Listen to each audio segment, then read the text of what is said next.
Hello മക്കളെ, ഒരു പുതിയ വീഡിയോയിലേക്ക് എല്ലാവർക്കും സ്വാഗതം. നമ്മൾ ഇന്ന് വന്നിരിക്കുന്നത് ഒരു ക്വിക്ക് റിവിഷനുമായിട്ടാണ്. ഓണപരീക്ഷയൊക്കെ എത്തിക്കൊണ്ടിരിക്കുകയാണ്. എല്ലാവരുടെയും പഠനം നല്ല അടിപൊളിയായിട്ട് പോകുന്നുണ്ടെന്ന് വിചാരിക്കുകയാണ്. അപ്പോൾ നമുക്ക് വൈകാതെ ക്ലാസ്സിലേക്ക് പോവാം. ജിയോഗ്രഫിയുടെ സെക്കൻഡ് ചാപ്റ്റർ ആയിട്ടുള്ള climatic region and climatic changes എന്ന് പറയുന്ന ചാപ്റ്ററാണ് ഇന്ന് നമ്മൾ ക്വിക്കായിട്ട് റിവിഷൻ ചെയ്യാൻ പോകുന്നത്. ഓക്കെ, അപ്പം based on the fluctuations in elements of weather such as temperature and precipitation, the world can be divided into different climatic regions. അതായത് ടെമ്പറേച്ചർ, precipitation എന്നിവയുടെ വ്യത്യാസം അനുസരിച്ച് നമുക്ക് ഈ വേൾഡിനെ വിവിധ ക്ലൈമാറ്റിക് റീജിയൻസ് ആയിട്ട് തരംതിരിക്കാൻ പറ്റും.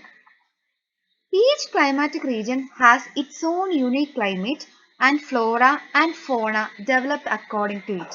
അതായത് ഈ ഓരോ ക്ലൈമാറ്റിക് റീജിയൻസിനും അനുസരിച്ച് അവിടെ യുണീക്ക് ആയിട്ടുള്ള ഒരു ക്ലൈമറ്റ് ഉണ്ട്, അതുപോലെ സസ്യ ജന്തുജാലങ്ങളൊക്കെ ഉണ്ട്. Human life of the respective climate region is also moulded according to it. അതായത് അവിടെ ജീവിക്കുന്ന ആൾക്കാരുടെ ജീവിതവും അവരുടെ രീതികളും ഒക്കെ ഈ ക്ലൈമറ്റുമായിട്ട് വളരെ ബന്ധപ്പെട്ടിരിക്കുന്നുണ്ട്.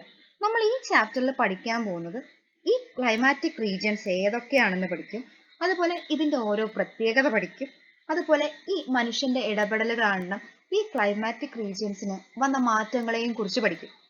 അപ്പൊ നമുക്ക് ചാപ്റ്ററിന്റെ ഉള്ളിലേക്ക് ഇങ്ങോട്ട് ഡീപ്പായിട്ട് കടന്നാലോ.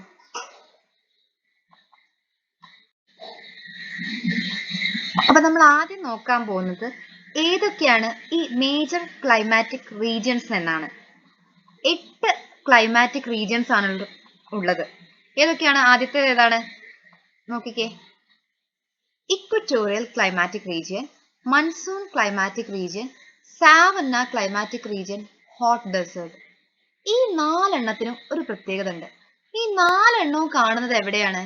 നമ്മുടെ ട്രോപ്പിക്കൽ റീജിയൻസിലാണ്. അതായത് കുറച്ച് ടെമ്പറേച്ചർ നല്ല കൂടി നിൽക്കുന്ന, സണ്ണിന്റെ ഒക്കെ ലൈറ്റ് നന്നായിട്ട് ഡയറക്റ്റ് ആയിട്ട് പതിക്കുന്ന റീജിയൻസിലാണ് ഈ 4 ക്ലൈമാറ്റിക് റീജിയൻസ് കാണുന്നത്. ഇനി അടുത്തത് നോക്കിക്കേ.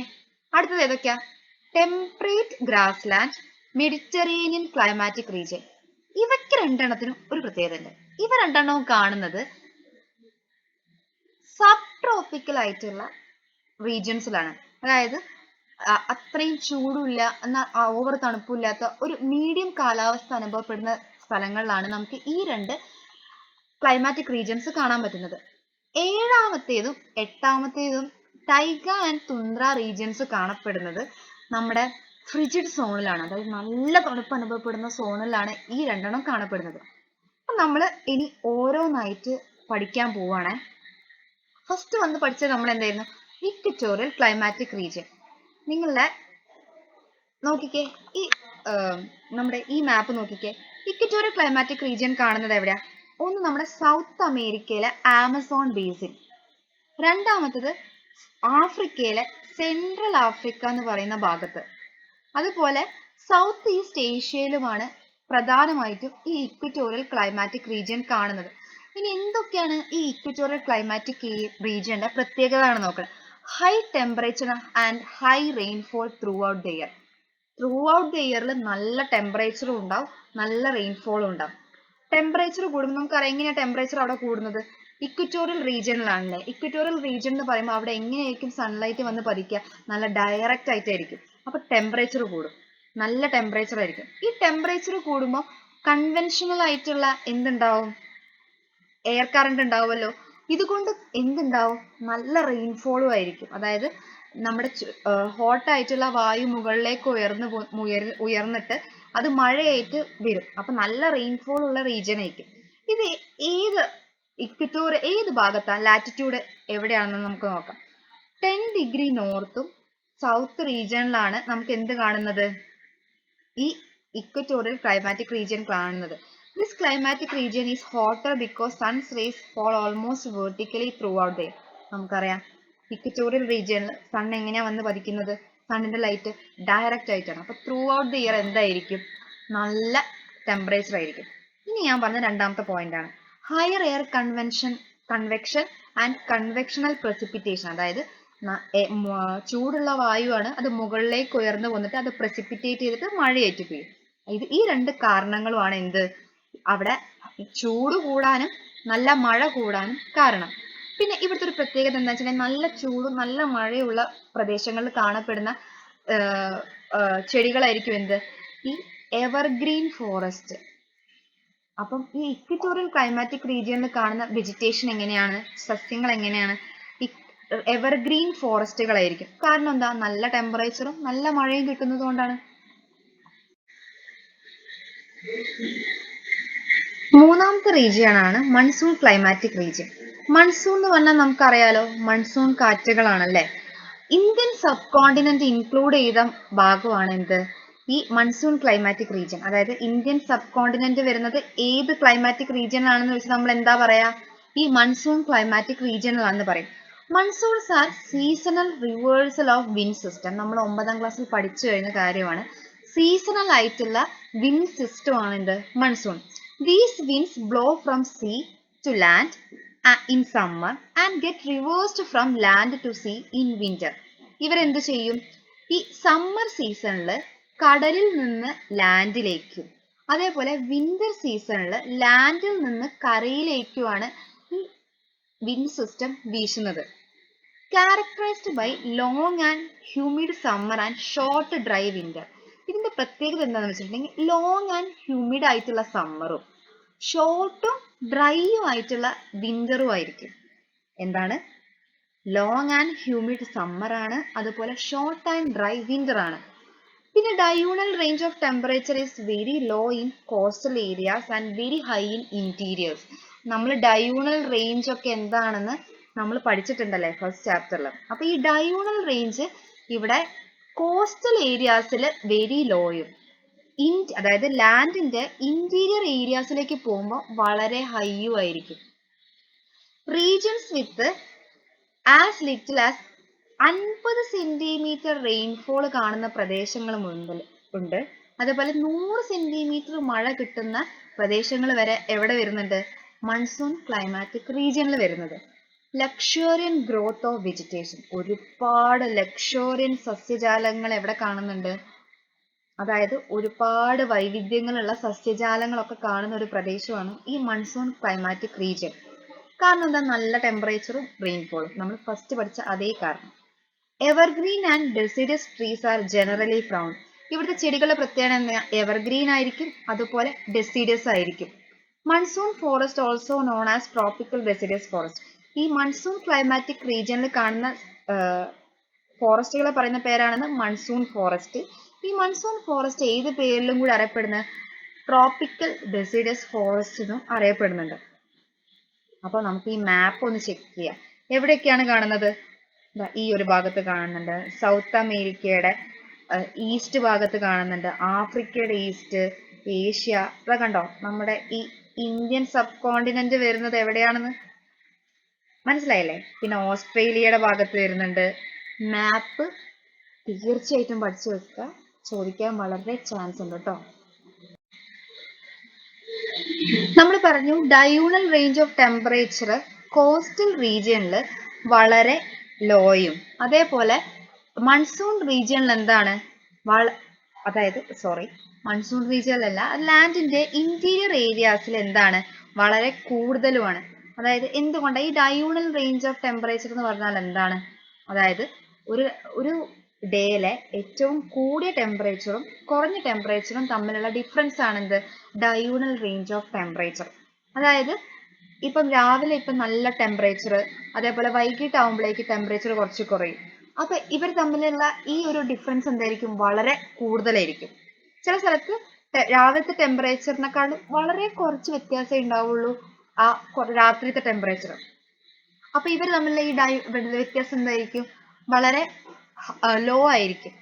അപ്പൊ എന്തുകൊണ്ടാണ് കോസ്റ്റൽ ഏരിയാസിൽ ഈ ഒരു temperature diurnal range of temperature ലോയും, അതേപോലെ interior ഏരിയാസിൽ diurnal range of temperature വളരെ ഹൈയും എന്ന് നോക്കാം.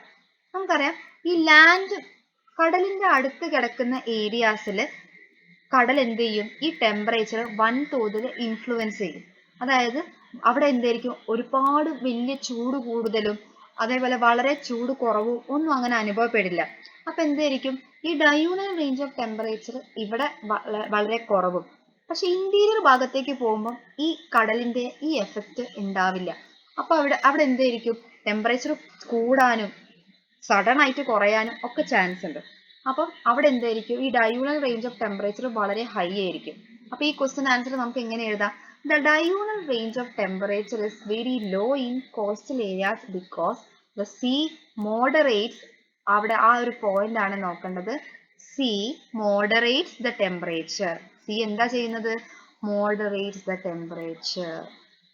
അവിടെയുള്ള ആ ഒരു ടെമ്പറേച്ചർ ടെമ്പറേച്ചർ എന്ത് ചെയ്യുന്നുണ്ട്? ടെമ്പറേച്ചറിൽ ഉണ്ടാവുന്ന വലിയ ഫ്ലക്ച്വേഷൻസ് ഉണ്ടാവുന്നില്ല. കാരണം എന്തുണ്ട്? കടലടുത്തുള്ളതുണ്ട്.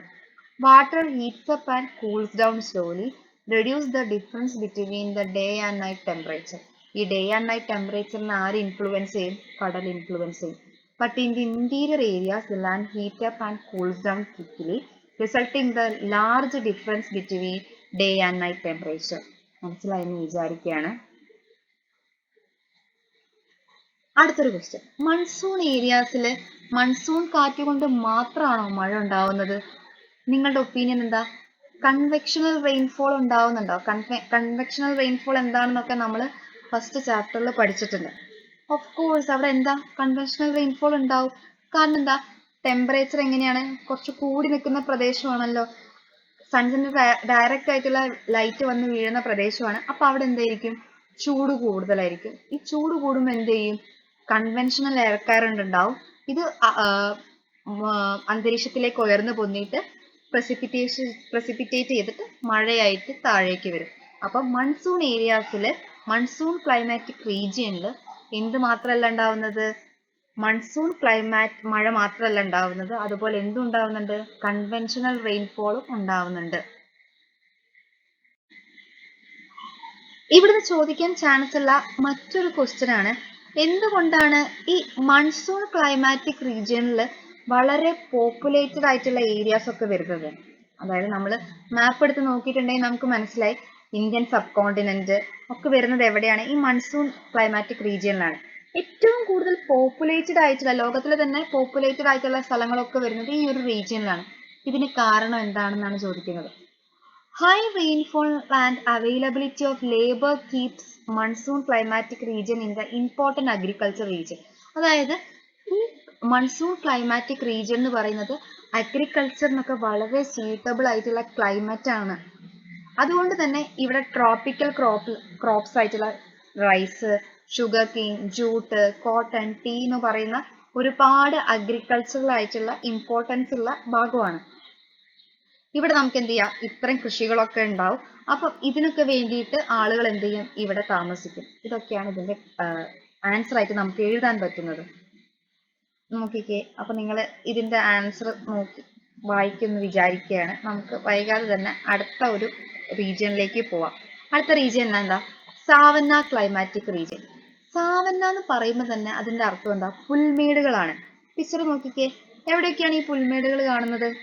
ഒന്ന് സൗത്ത് അമേരിക്കയിൽ കാണുന്നുണ്ട്, ആഫ്രിക്കയിൽ കാണുന്നുണ്ട്, ഓസ്ട്രേലിയയിൽ കാണുന്നുണ്ട്. അപ്പൊ ഈ സാവന്ന ക്ലൈമാറ്റിക് റീജിയനിൽ ഈ പുൽമേടുകളാണെന്ന് പറഞ്ഞല്ലോ. ഈ പുൽമേടുകൾ ഓരോ സ്ഥലത്ത് ഓരോ പേരിലാണ് അറിയപ്പെടുന്നത്. സൗത്ത് അമേരിക്കയില് ക്യാമ്പോസ്, ലാനോസ്, ആഫ്രിക്കയിൽ സാവന്ന എന്നറിയപ്പെടുന്നു. പിന്നെ ഓസ്ട്രേലിയയിൽ ഒന്നുണ്ട് ഇതുപോലെ ഈ പുൽമേടുകളുണ്ട്. ഇതെവിടെയാ കാണുന്നത്? 10 ഡിഗ്രി ലാറ്റിറ്റ്യൂഡിനും 30 ഡിഗ്രി ലാറ്റിറ്റ്യൂഡിനും ഇടയിലാണ് എന്ത് കാണുന്നത്? സാവന്ന ക്ലൈമാറ്റിക് റീജിയൻസ് കാണപ്പെടുന്നത്. അതായത് ഈ ഗ്രാസ് ലാൻഡ്സ് എന്ത് ചെയ്യുന്നു? ഡിഫറെന്റ് പേരുകൾ അറിയപ്പെടുന്നു പറഞ്ഞു. ആഫ്രിക്കയിൽ എന്താ അറിയപ്പെടുന്നത്? സാവന്ന എന്നാണ്. സദേൺ ബ്രസീൽ ഭാഗത്ത് എന്താ അറിയുന്നത്? ക്യാമ്പോൺ എന്നറിയപ്പെടുന്നുണ്ട്. പിന്നെ മൂന്നാമത്തത് ഇതാണ്.